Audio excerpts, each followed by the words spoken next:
মধ্যপ্রাচ্যে চলমান সংঘাত ও উত্তেজনার মধ্যেও হরমুজ প্রণালীতে স্বস্তির খবর এসেছে বাংলাদেশের জন্য। ইরান জানিয়েছে, বাংলাদেশ সহ কয়েকটি বন্ধুপ্রতিম দেশের জাহাজকে নিরাপদে চলাচলের সুযোগ দেওয়া হবে। এতে বৈশ্বিক জ্বালানি সংকটের মধ্যেও বাংলাদেশের জন্য গুরুত্বপূর্ণ সরবরাহ চেইনে কিছুটা স্বস্তি আসতে পারে।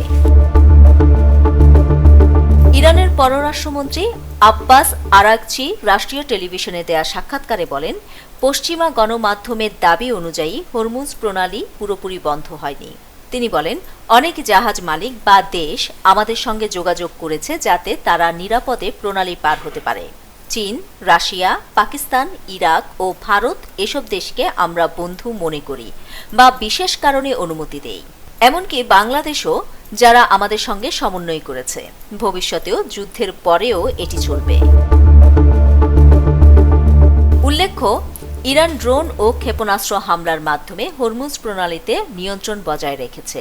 ফলে বিশ্বের প্রায় 1/5 তেল ও তরলীকৃত প্রাকৃতিক গ্যাস সরবরাহ কার্যত আটকে গেছে।